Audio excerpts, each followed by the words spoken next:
qui soit incompétent, totalement incompétent, qu'un étranger intelligent à la tête du pays.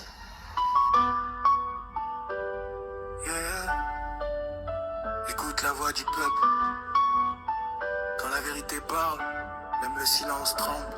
Le patriotisme dans le sang, gravé dans les veines. Sentinelle du peuple, debout sous la pluie, sous la haine. Prophète Élysée, messager de la rue, l'homme de la vérité, jamais vendu, jamais perdu.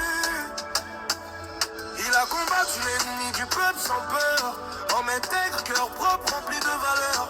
Pas un prophète comme les autres, non, différent, déterminé à briser le mal depuis longtemps. Prophète Élysée, l'œil du peuple ouvert, même si aujourd'hui on doute, la vérité est claire. Hier personne ne croyait en toi, et demain le temps donnera raison à ta voix. Prophète Élysée, l'œil du peuple ouvert, même si aujourd'hui on doute, la vérité est claire. Hier personne ne croyait en toi, et demain le temps donnera raison à ta voix. Anti-valeur dans le viseur, il les dénonce sans filtre. Tribalisme, clientélisme, ils refusent leur titre. Ils marchent droit quand d'autres changent de camp. La conscience prend pas besoin d'argent. Il a refusé de collaborer avec l'ennemi de la République, même sous pression, même sous la nuit. Pendant que certains ont trahi la nation, comme si trahir le pays était devenu banal, sans raison. Dans un régime moko ya oppression, La vérité ne meurt jamais. La vérité ne meurt jamais. La vérité, c'est notre Seigneur de gloire, Christ Jésus. C'est l'homme de Dieu, le prophète messager de Jésus-Christ, MB Élysée, les savants noirs.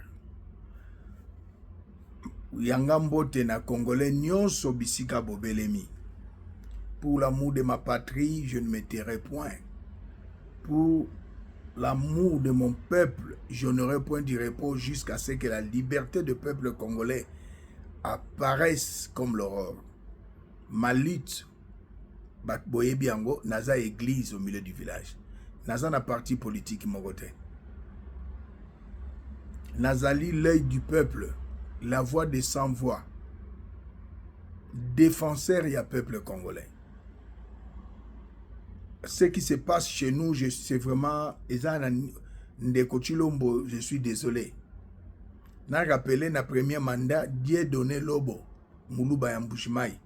Akena Miba, bo pese 10 millions, pour bongisa Miba allié, bache maboko, zalaki na voyage au tiki et pour za Moulouba. Na okena exemple mingite, to Jesus Nandeko nani Nicolas Kazadi, ancien ministre et à finance. Alobi soki mbongo yeto lieto kaboli les restes après. Il méritait la prison. Mais bakanga yete. Poisa Moulouba. Un médecin a soigné patiente naye, malade naye. Bazo alobi bo filmer balakisi nidité à moi siwana. Baluba nyonso bakoti likambu. Na bavoka mususka baza baluba baye gratuitement et docteur wana batiki pour aza Moulouba. Donc bandeko ya IDPS à baluba na ba fanatique basusu ya baluba, qu'il me soit permis de vous rappeler que je suis Moulouba. Mujila Kasanga Mwachimbao, Kasai central. Je suis désolé. Otobano benga Kasai occidental kala. Je suis désolé. Mais na kati na IDPS, moko na bino, parce qu'il est mouchouaïli, Amisi, PCA ya Ojefrem, bino moko bozo vilpandeye, bino moko bozo tekaye, poazali chouaïli. Na régime ya Chilombo, chouaïli a commis homme à battre. Na régime ya Chilombo, bino nuso baluba boyokani, olingi susu ba chouaïli te. Boni ba chouaïli bazan exil, boni ba généraux ba chouaïli na ba colonel na ba officier subalterne bazan na prison. Les linges sales se lavent en famille. Singa famille benda nakate et kata nakate plutôt benda naka, mais bino botiki Mais pourtant, Moutou Azalaki na parti politique ya Bahati. William Kazumba, Ayibi, Bakangi était poisa Moulouba. William Kazumba, Azuna Basi Abatu, a désobéi même na ordre ya ministre de titel na Jean-Pierre Bemba Gombo. Pour William Kazumba Zalaki na parapluie. Jacques Tshisekedi. Bakangi était na Kimoyibi, na kozala badultère. Bana na ya tindi bango par-ci par-là. Au Geoffrey me komi ya bana na ye. Bakangi William Kazumba te po aza Moulouba. Donc Moulouba komi ekolo moko okoko simba yete po Tshilombo aza na pouvoir. Je dénonce l'impunité. Nazo dénoncer injustice. Nazo dénoncer tribalisme, népotisme, fanatisme. O bokomi ko zwa Tshilombo lokola soki nani bino moko boyebi. Mais je bénis Dieu qui a dit dans sa parole. Je n'ai pas dit la Bible. La Bible se lise, mais la parole se médite. La Bible c'est pour la tête, la parole c'est pour le cœur. Il y a confusion, il y a des gens mal affermis, des personnes mal affermies, ignorantes, qui tordent les Écritures, la parole de Dieu. Je suis désolé. Il y a comme on a bino, ole ya kobenga ndeko na bino, na kati ya IDPS, bosolo la na ye, te. Bobandi ko vilpande ye. Moi sur abima ki na azawapi. De lui-même, aza ko exhiber mutakala na ye, non. Bazo balusa ye, na pongi. Alors pour vous, et comme lokola, et loko moko munene, et comme donc, na yebite, na Congo mutakala, et comme lokola, na yebite maya komela. Mais tant que tu as un jeune, tu as un film porno. Et ça, tu as un yesu. Un film porno, c'est là qui na ba télévision ba commis enfant non admis. Moi, na 18 ans, la film. Tu as un amike total qui a un titre bon limité, mais tu as un basal nanzambe. Donc, mutakala ya mundele et asudati, na te comme mutakala ya mutumwindo. Surtout dans le régime, tout le monde qui balaki sibiso, vidi na plutôt ce monsieur Fortuna Biselele, abîmé dans la prison, aner à balancer. Azana basi mibale na sexe ya Fortuna Biselele. Mais tous en a bana. Biso tous bien éduqué, bien instruit, bien élevé. Pour na nini bosa makamba boye régime ya Tshilombo. Ko exhiber nidité ya misi bozui nini. Alors monsieur Misi là où tu es, que Dieu te garde, que Dieu te fortifie. La parole de Dieu déclare celui qui confesse son péché et le délaisse obtient miséricorde. Si tu es conscient que Oelekaki Oyebiango, confesse tes péchés et Dieu va te pardonner. Mais na œil prophétique, na tant que officier renseignement, vidéo na nazoko tango doute. Et ça m'a pas si peu mawa. Bamiyibi, Dieu donné lobo, ami de Tshilombo Tangazalaki na exil, aïba 10 millions. Oyo plus de 300 millions Nicolas Kazadi azotambola na ye. Docteur oyo azolo bo filmer nidité ya mutu bazo filmer lelo baluba tout à côté du docteur église payée mawa. Le Dieu que je sers, il est le Dieu des opprimés, il est le Dieu des délaissés, le Dieu des abandonnés. Je suis vraiment nazona regret makasi na likambo ekomeli ya misi. Na likambo baluba nyonso ya IDPS contre Misi. Na obayebi likambo te ke ezalaki déjà plan ya conseiller Félix na présidence, plan ya William Kazumba oyo azalaki DG na kimoyibi na ye batie pembeni DG au Geoffrey atikala kolinga Amisi te PCA ya au Geoffrey. Alors asali ba plan wana na baluba mususu oyepe alongwa. Oh, mais yo za muyibi déjà au Geoffrey bakangi yo te poza muluba William Kazumba yo za muyibi obimina basi ya mabala bakangi yo te poza muluba. Alors comme il y a azali choyili moto ya manye mafu bakanga ye. Donc na justice soza la problème na muluba o gagné te. Pourtant le Seigneur a dit dans sa parole, la justice élève une nation. Na régime ya Tshilombo, c'est l'injustice qui détruit la nation. Et Tshilombo zolo bate, Qui est le magistrat suprême? C'est toi. Qui est le commandant suprême? Il y a FRDC, la police, ezali yo. Ovandi, ozo cautionner impunité. Je suis désolé, monsieur Chilombo. Je suis infiniment désolé. Hein? Yo, balobak, yo, ozali bien informé. Mais je suis désolé. Vraiment désolé. Nga nazo tchao na mabondeli. Amisi, PCA, ya Ojefrem. Quoi que tu le de l'IDPS, na bundela ka peuple. Peuple nazo bundela, waza opprimé. Ata oza na IDPS, bazo nyokola yo. Okuta nangai, na kolobela yo. Na bundisaka IDPS te. Na bundisaka misala mabe ya IDPS. Na bundisaka misala oyo ezo pesa lokumu te na mboka pe na nzambe o Chilombo zo sala.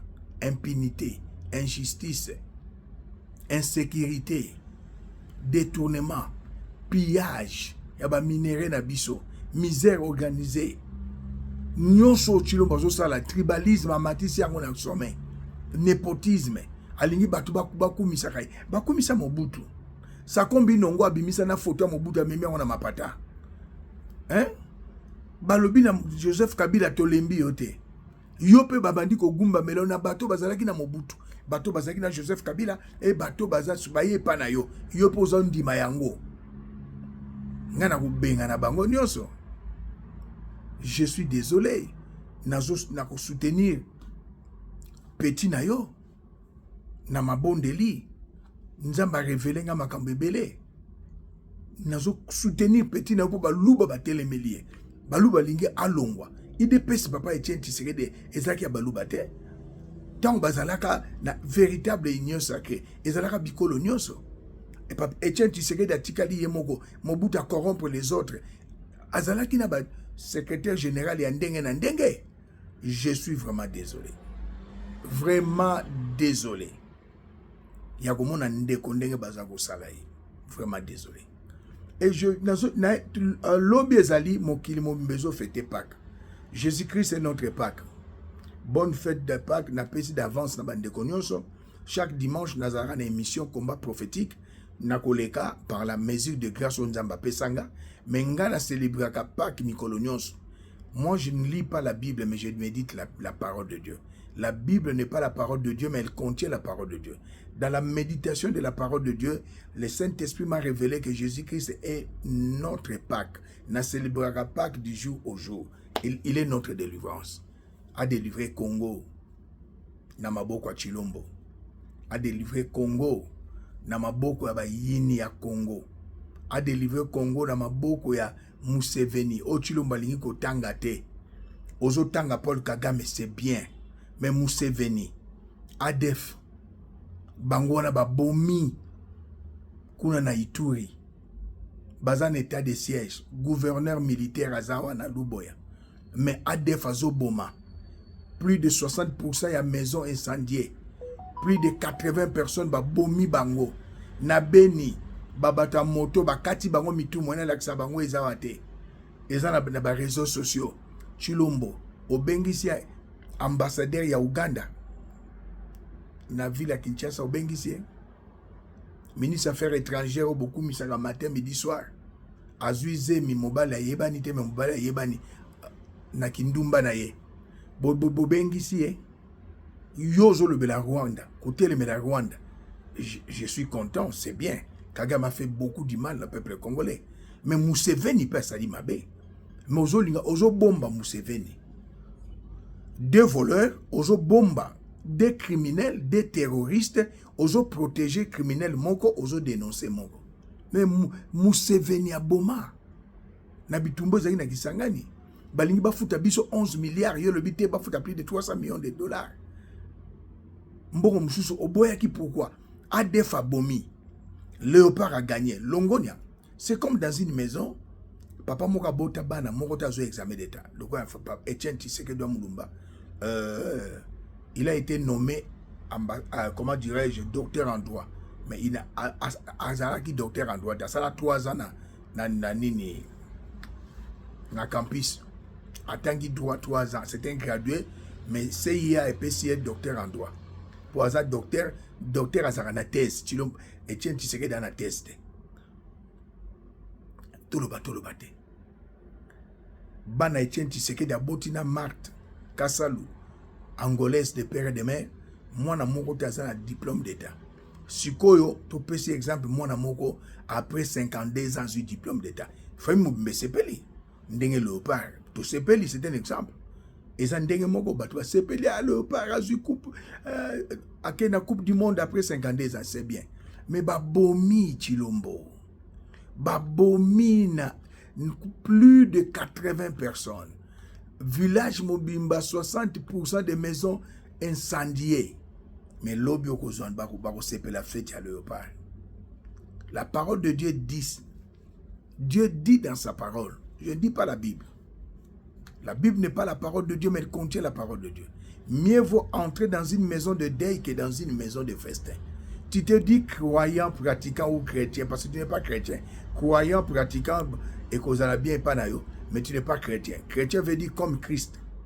Tu te comportes comme Christ, tu raisonnes comme Christ, tu parles comme Christ, tu agis comme Christ.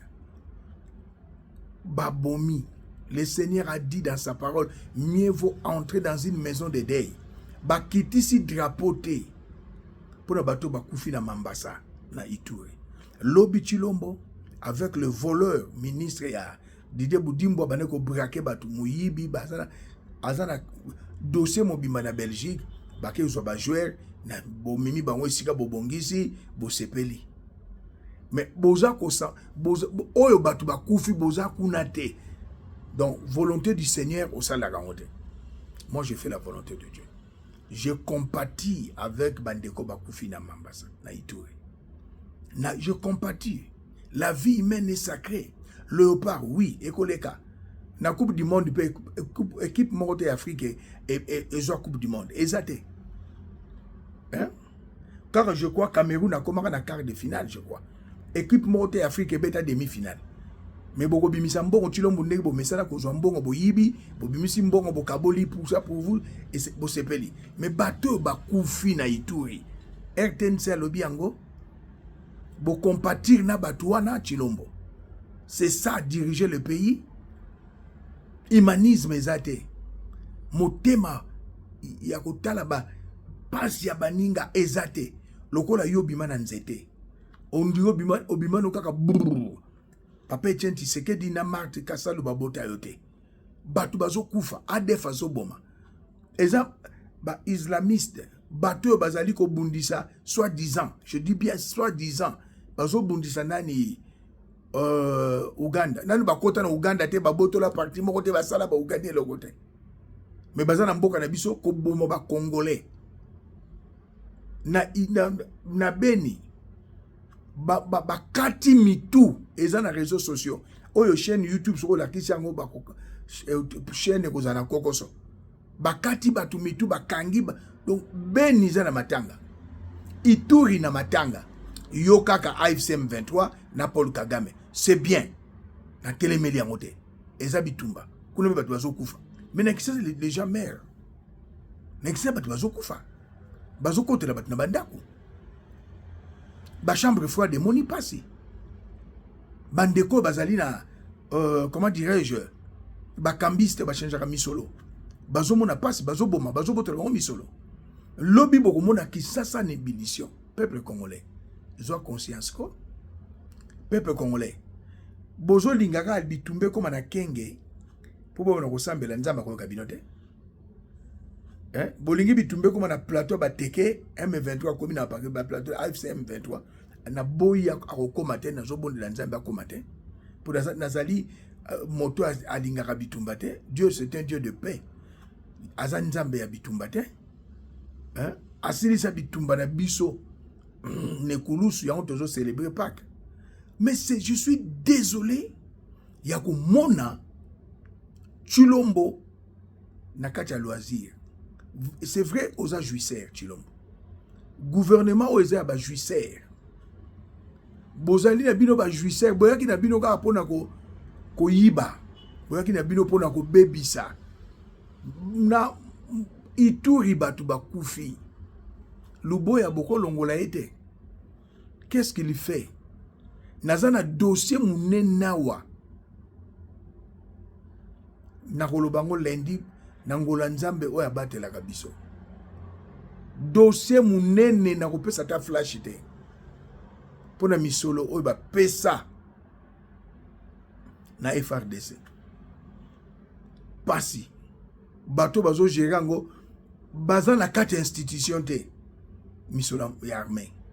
To monaki mwana moko na Masisi alobe hélicoptère etika koyate azana arme AK ezaka na chargeur moko azolia makemba batokisi.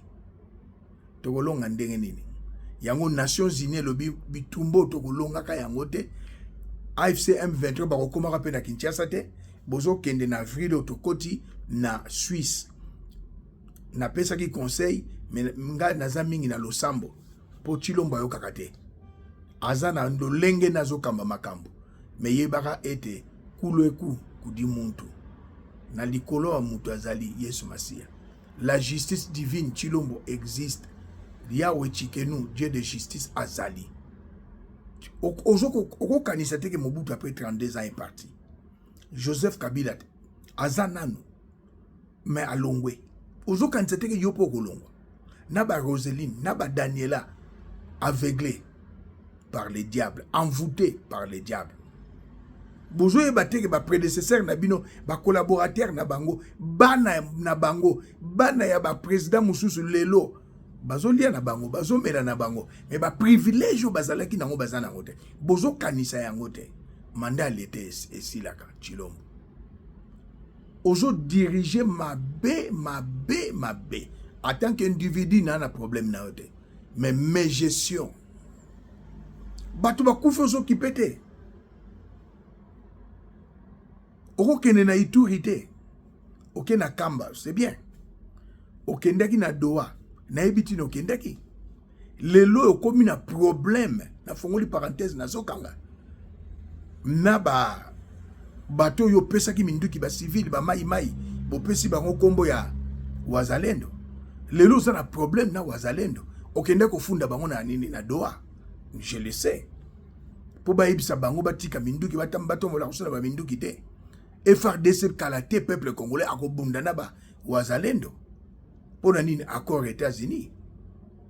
Nakangi parenthèse. Chilombo, tu n'as pas un cœur. Tu n'as pas un cœur. Ozana moté maté. Humanisme ezate. Koyamba léopard, je ne disconviens pas. Mais batu bakufi yo kitsa drapote. Nanda ku mwana moka tika kuzwa examen d'état te moko azui. Bobeti maboko. Azali ki examen d'état wapi na Kisangani akoya tel jour. Mais avant ya bana misatu bakufi. Chilombo ko yebisanga nini? Boko yamba mwana wana bosali feti. Bo vandisi na corps na morgue. Après feti bo to ya kokunda. Le Seigneur a dit na zongeli, mieux vaut entrer dans une maison de deuil que dans une maison de festin. Je suis désolé d'avoir un président quoique usa illégal dans régime illégitime comme Félix Antoine Tshisekedi. Ta présence Ezama Bemingi. Nous avons perdu 7 ans à Pamba. Avoir un président faible comme Chilombo. Ezama Be. Yo monarano kaka yo. Au commission on est tiba. To benga kango gender na kisasa je suis kinois. Donc comme occasion yo na dide budimbo bimisa mbongo pona léopard. Ah. Ba varezo bozo bimisa 50 millions par mois. Ba fonctionnaire ba futamite. Bozo pesaka ba équipe wana misatu ya Europe 5 millions d'euros. Mais bobi misaka 50 millions. Varese ba betaka entraînement. Si quoi coupe du monde bobi misaka combien? Même 500 millions, même 1 milliard. Mais beaucoup ça a éliminé la premier tour. Et Léopard qui est dans deuxième tour. Premier tour bon, qui même contre Portugal Mawatro. Je suis désolé Chilombo. Oyo kakate ba conseil no ba ibsenga ke kopesa sous conseil te. Kopesa conseil te e ko bimiso ridicule. Gabi yende za ridicule ezangate. Ba peuple congolais bande ko na biso ba kufi. Ngabundela ka peuple na Ituri. Ba rebelle o ba Uganda ba koti ba panzi ba bomi plus de 80 personnes. Mais en Europe, ceux qui moi dans mon koufi, et ça la vie humaine est sacrée. Tout un village incendié à 60%. Bazoye bisabinote, car abattu na réseaux sociaux de Bazoye bisabino. Na Kinshasa, vous le bas kitsa drapeau, rien. Babengi ambassadeur ya Uganda na villa Kinshasa, rien. Chilo bazo protéger terroristes sanguinaires, où y a ça Paul Kagame pouvoir Museveni. Après, Osako Sacha, Kagame, un petit pays, Toyo Kananu Chilombo. Je suis désolé. Je suis vraiment désolé. Total Andeko Oyo. Oh, attaque ça n'a pas Fouakoa. Des civils tués et plus de 60% des habitants, des populations incendiées. Oh non. C'est un Chilombo n'a pas un cœur.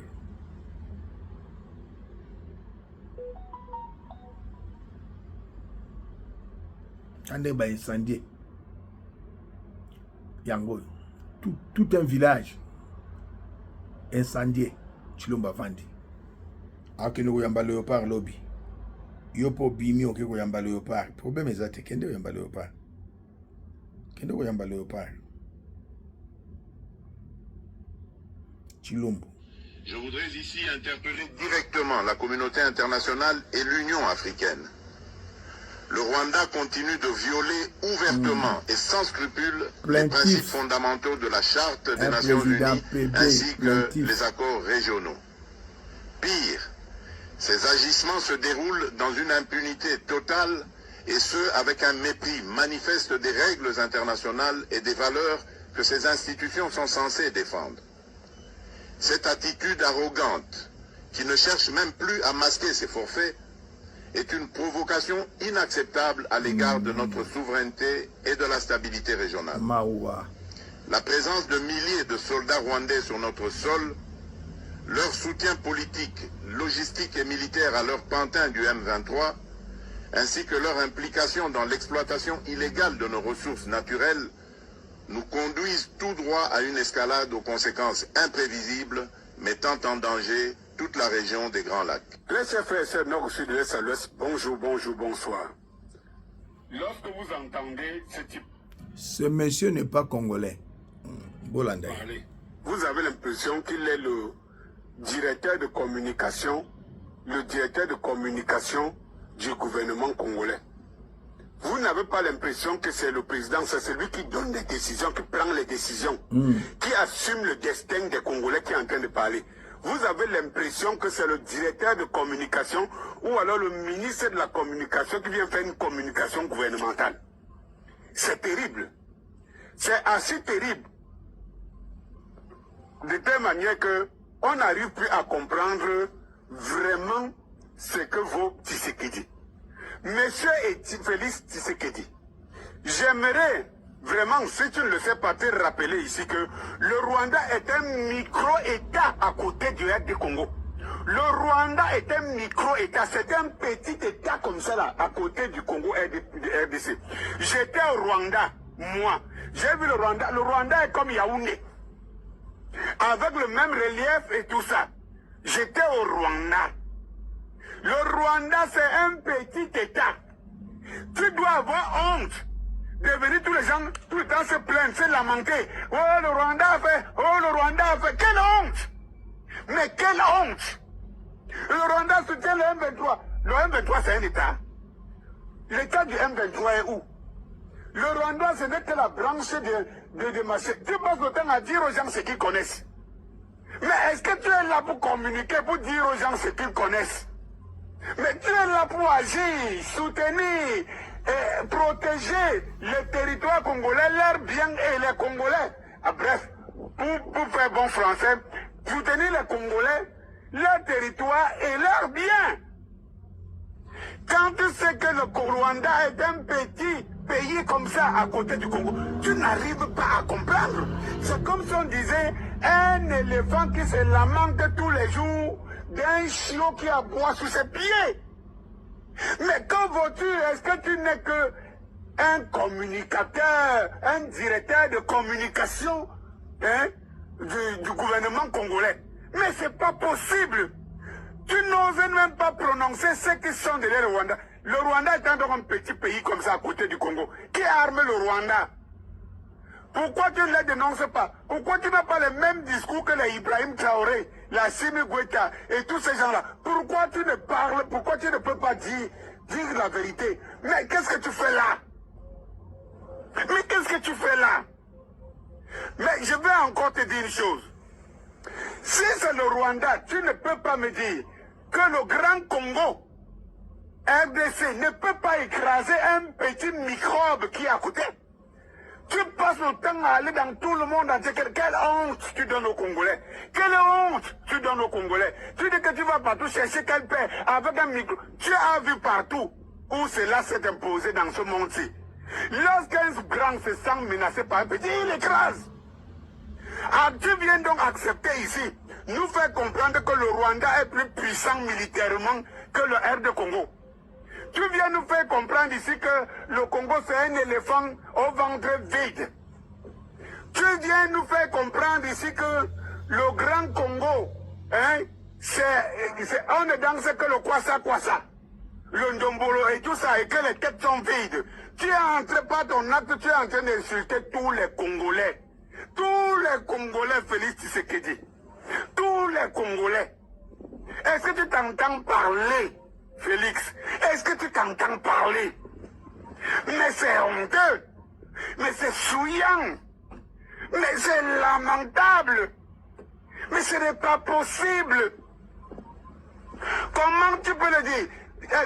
Tu ne comprends pas que si tu dis encore que les forces occidentales s'attaquent à des biens et instrumentalisent le Rwanda, c'est encore un discours plus cohérent. On comprend que face à la force, à la puissance, Azok a fingisi tout un peuple. Ce monsieur, c'est un Camerounais. Afrique est là qu'on s'est manqué na biso à cause de Chilombo.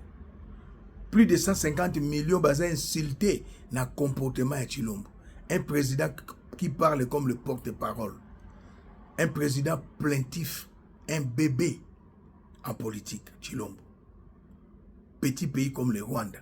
Banda, ça, 7 ans, mais non, dites la vérité. Bill Clinton, les Américains, la France, vous êtes derrière Paul Kagame. Binonde Bozoko Pesaye ma Minduki. Loba lokola Ibrahim Traoré, comme ce monsieur vient de le dire. Hein? Si les petits pays comme le Rwanda, osako se plaindre Yonjoku Congo devant Mousselekete, il y a Rwanda. Pas même Mousselekete fourmi. Discours n'est pas cohérent. Et Volobi Moutabo Eba Pesele sous sa mandat. Willy Bakonga Yena Longoli 5 ans na vinanga. Ça, c'est pas la politique, c'est la flatterie. Lisanga Bonganga Ye sous sa lobi ba bêtise. Guy Luando Azali Kosololana ba Rwandais. Un pion de Paul Kagame. Bassignon sur Makangu, il y a Félix Azouakabango. Et parmi les 2 filles, il y a Félix. Moko Mwana Nyakero, Moko Oyabota Liboso. Basia Mabala, Azouakape Moko. Je ne vais pas citer les noms.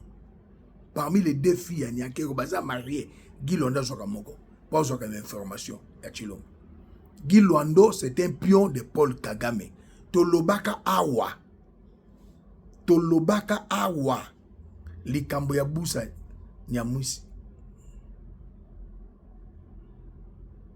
Il y a plutôt monsieur Nani, ministre, oui, monsieur Boussa.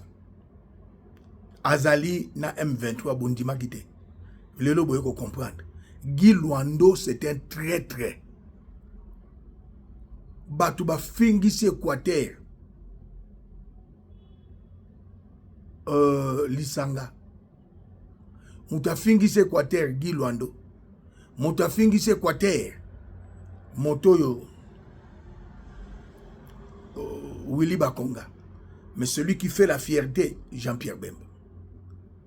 Bosali Soni Guy Luando, c'est un traître. Chilombo ba bete la yo bala likolo. Ba Rwandais Paul Kagame ayebisa Guy Luando M23 bazo mona ngweza ya ba Rwandais. Tozana besoin ya mutu moko na Moussouaili. Ba space ba yebisi Guy Luando o eza ngamu na zo yebisa bino. Officier de renseignement ba yebisi Guy Luando omoni carré minier ya nani? Yananga bobotola yango. Tango babotoli babendi nani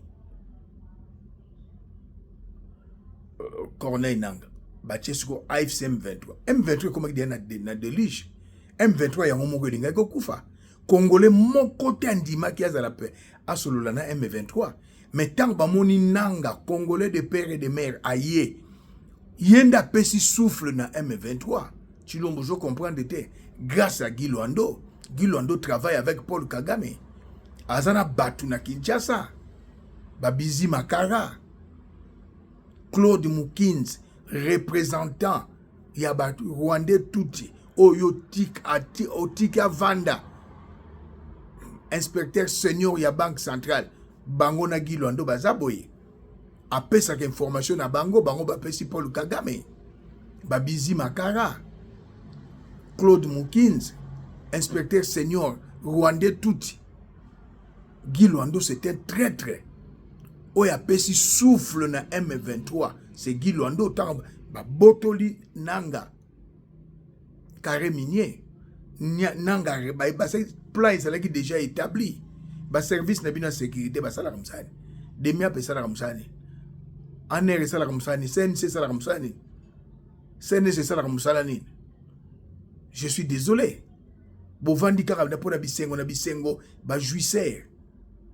Moutasalaka était Guy Luando, Moutasalaka était Nanga à rejoindre M23. Comment à Botoli carré minier et maintenant babatéré Fungwami ba proposer aye M23 dit makaka Nanga kakaboy.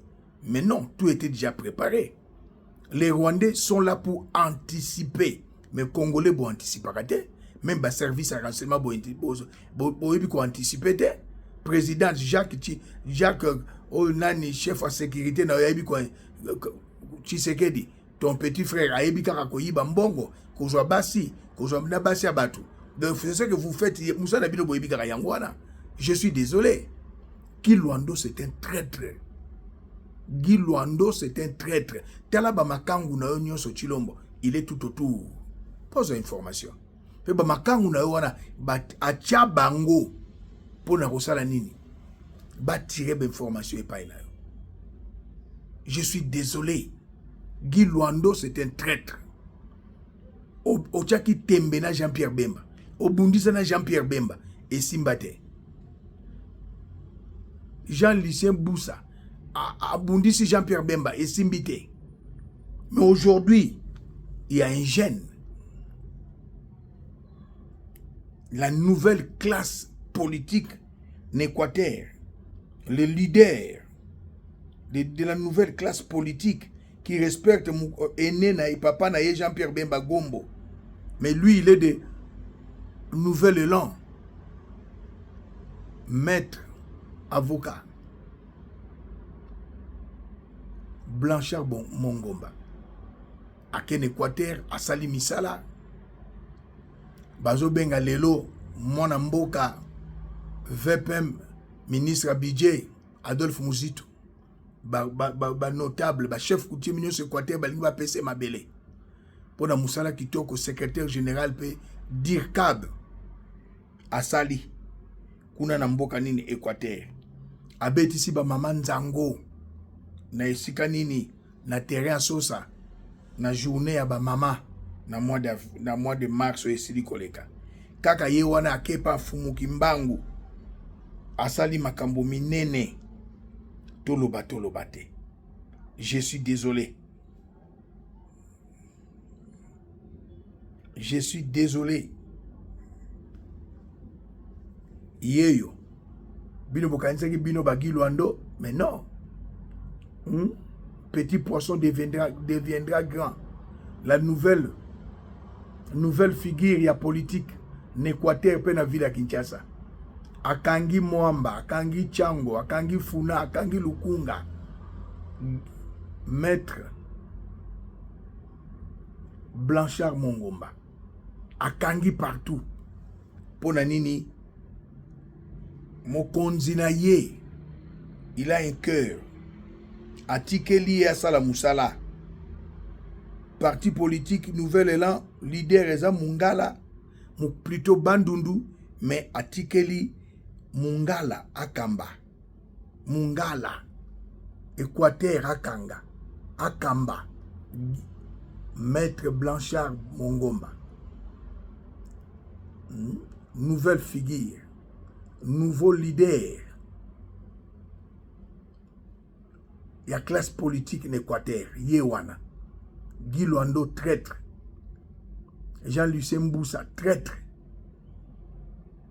Oyo, flatteur. Après ça, 5 ans, il y a vie na Chilombo. Chilombo pour mon normal. Lisanga Bonganga. Flatteur. Nzamba loba kitango Elia lobina tikalinga moka lobina bombi 7000. Ce jeune homme représente 7000 politiciens. Et ancienne classe politique. Lui, c'est les œuvres. Yangoyo. Yé eza misala. Maître Blanchard Mongomba. Aosala misala monani. Losako. Merci beaucoup. N'avait pas ministre à budget. Nouvel Élan. Adolphe Mouzito. Oyibi mbongo ya l'État. O jouer chinois oyo bo travailler kanaye. Un chinois qui nous a na nini na péage na mboka na biso to boité. Et cause la ya l'État te. Et cause la ya un congolais te. Ba bilbo ka bo soto bo Guy Luando. Lelo batu bazo kufa na est c'est Guy Luando. Tout a été préparé par Claude Moukins. Tout a été préparé.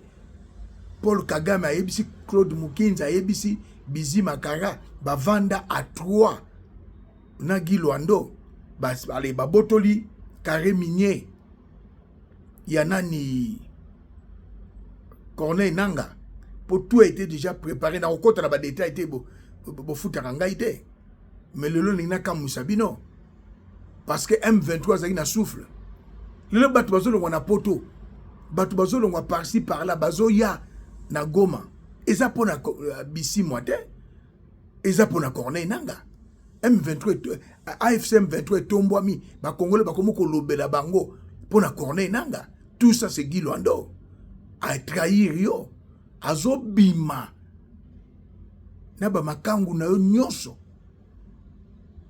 esika yo leki na kindumba yé pas leki. Est-ce que c'est normal? Je suis désolé. Dans un pays comme le Congo,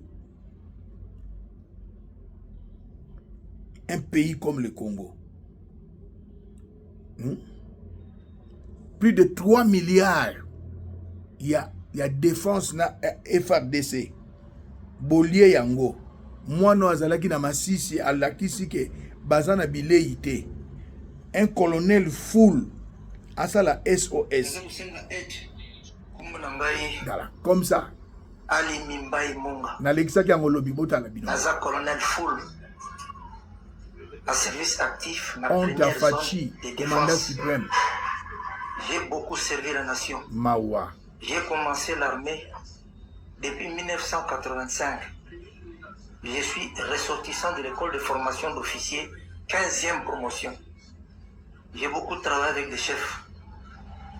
À travers qui, le général Maëlle, na SARM. Et puis, tu as travaillé dans l'état-major général. Tu as travaillé dans le général Elouki, dans l'état-major général, et tant que officier de liaison, état-major général, force armée aérienne. Na sali bakour nangai, na Kitona, cours de perfectionnement de sous-lieutenant infanterie. Na sali Kotakoli, aussi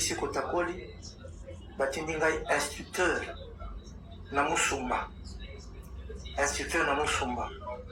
Naye travailler na SMI, la structure militaire d'intégration avec le général Emin Biato. Alors, SMI Sili, au côté de la première zone de défense, Naza pionnier, la première zone de défense avec le général. Colonel Azo souffrir boye Chilombo Zoliambongo. Plus de 3 milliards et bimi. Motazo Gérango dans Motangela Bino lundi par la grâce de Dieu. 3 milliards y a armée. Mais talande ba soldat bazo souffrir. Oko gagner bitumbo yote. AFCM 23 par okoma na Kinshasa te. Bo solo la pe bolingi te. La justice de Dieu existe. Je suis désolé. Basoda na front bazo futamate. 3 milliards de dollars gérés par Denise Nyakero. J'ai tout un dossier. Nakolobela yango. Nalobela ki yo Denise Nyakero. Tamba makambo ele kaki na États-Unis. Mais sikoyo na j'ai tout un dossier. Yozali première dame. Ozali institution moka première dame ezalaka Denise Nyakero. Mais aujourd'hui j'ai tout un dossier. Tout un dossier. Naba ministère surtout environnement au Kangiango. Ministère à justice au Kangiango. Ba ministère nyos au Kangiango. Pour bisika mbongo ezoya. Free vrao makambu nyos yo. Nakoloba yango. Plus de 3 milliards de dollars. Ozo gérango na Chilombo. Muta loba te. Mais tant au moins moi soyo docteur asala ki bosoto oke kotala ye na mbongo l'état et na mbongo na ote. Fondation Denise Nyakero ozo fonctionner na mbongo ya l'état. Je suis désolé. Lundi par la grâce de Dieu na kota na mozindo. Oh Denise. Na linga ko mingi. Mais na makamba mboka na sakanaka te, na blagaka te. Tout un dossier à yo na koloba yango. Peuple congolais, je suis désolé. Avoir un chef de l'État comme Félix, c'est une malédiction.